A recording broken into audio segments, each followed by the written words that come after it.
Hello everyone and welcome back to another album review. In this video I'm going to review There Is No Year by Algiers. It's kind of rare to find bands like Algiers. In more recent years it seems that the way you get some more unique figures in the music industry is by combining some sounds that when you at first hear the combination you think that it will never work, but it actually does. This is what happens with Algiers over here.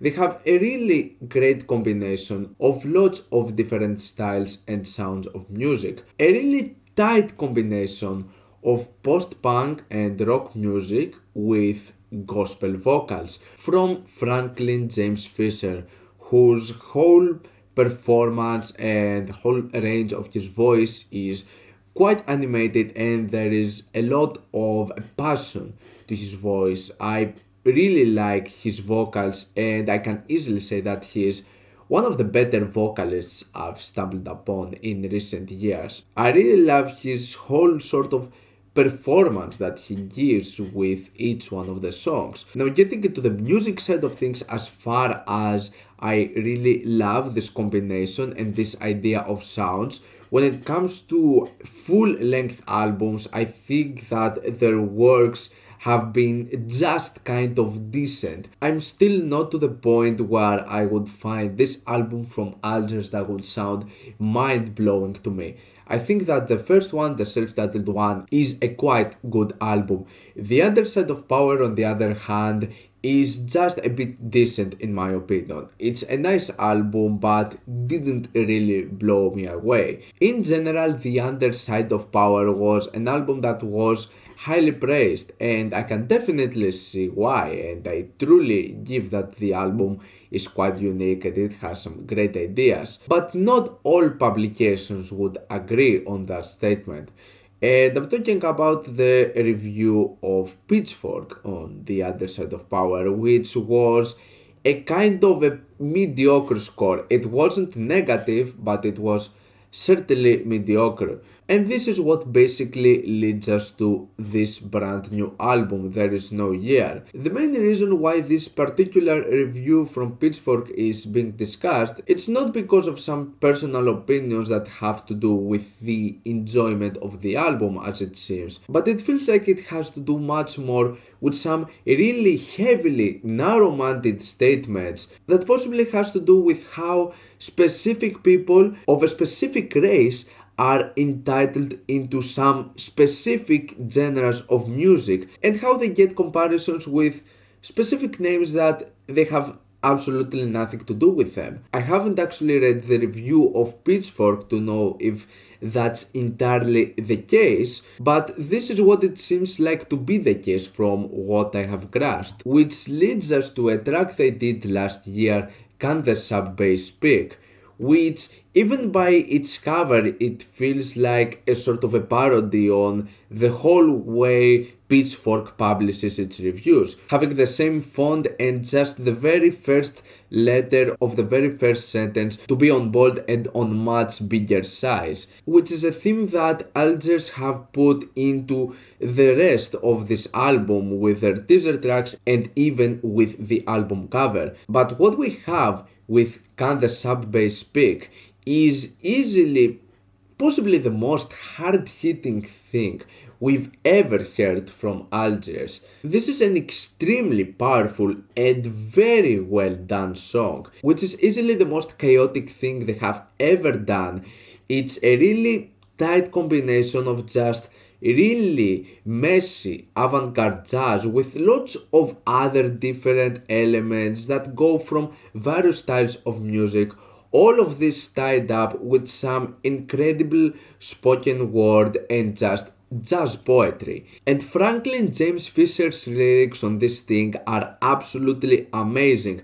The way he just handles this whole thing, the way he just puts his perspective onto this specific subject makes for an extremely powerful and very well thought out song. As far as I would love for this track to be on their new album, I can get why it's not, because it doesn't really make that much sense compared to anything else that is on this album. Instead, what we have with There Is No Year is actually possibly the lightest and the smoothest thing they have done so far. There's definitely still the high energy and the guitars and the incredible luxurious performances and the nice production, but everything just feels a bit more stripped back in this album. But this definitely doesn't make this sound bad. Instead, I would say that this sounds like the most balanced and the most consistent thing the band has done so far.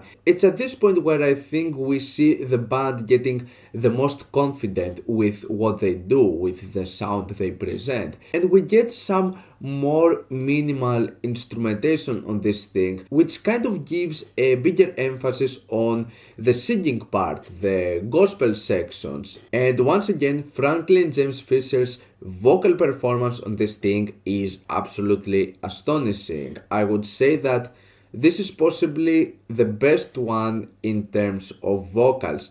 I love how there is a huge focus just on vocals on this particular album, and I like the way they're handled. And I just love the range of his voice in this particular album, which makes for some incredible works just at the beginning of the album. I think that this album makes an incredible beginning with the first three tracks. There Is No Year, Dispossession and Hour of the Furnaces have to be easily three of my favorite works from any Algiers album. I just love their vibe and how passionate they sound. Especially the track Hour of the Furnaces has an incredible chorus to it, and I like how dynamic and how epic it is. Also, I'd say that in my opinion this particular album has possibly the best fusion of rock and electronic sounds.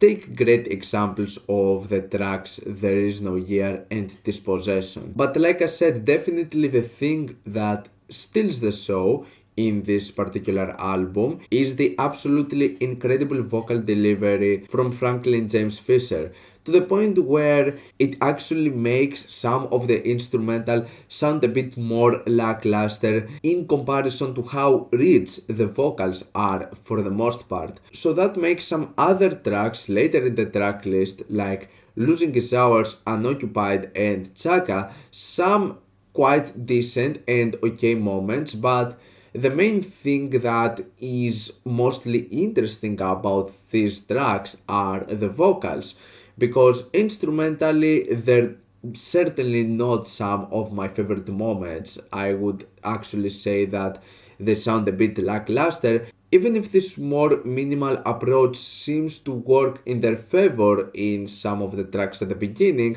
I would say that when we go towards the end, it actually makes for some of the most underwhelming material from Algiers. I'm talking about tracks like Repeating Night, We Can't Be Found, and also in a sense the track Nothing Bloomed. Three tracks that are decent, are okay, but certainly not the greatest way to end the album. The other highlight of the album for me was the track Wait for the Sound. It's definitely one of the more laid back moments in the album. There is not like an explosive chorus to it. It keeps the same vibe for its entirety, and I really like its sound. And once again, the main thing that steals the show are the incredible vocals from Franklin James Fisher. And then there's also the track Void, which makes sense for this just to be a bonus track, because it doesn't really make that much sense in comparison with the rest of the album. What we actually get with Void is a straight up punk song, and a really good one as well. Really like its ridiculously distorted introduction, and in general I like the riffs and the whole melody to this thing. It's a really good song, but it's definitely disconnected with the feel of the rest of the album, so it makes sense for it to be just a bonus track. In general, on this third album from Algiers, I think we get some of the best moments in their career, but also some of the more underwhelming ones. Still though, there are far more hits than misses in this album, and it makes for another really solid work. Me personally though, I haven't found an album from Algiers that is quite mind-blowing, but I think Algiers is a band with a quite unique and intriguing sound, and they definitely have the potential for making an incredible album in the future. In my opinion, we haven't seen the magnum opus from Algiers yet, but I think we're getting there because despite its minor inconsistencies, There Is No Year for me is their most balanced, their most cohesive, and their most confident work so far, and I can only see things get better from there. I'm going to give this album a 7 out of 10. What's your opinion on this album? Like it, dislike it, why, and what do you want me to review next time? Let me know down in the comments. Leave a like if you enjoyed the video, subscribe for more content like this. Thank you for watching, and I'll see you all in the next video. Goodbye.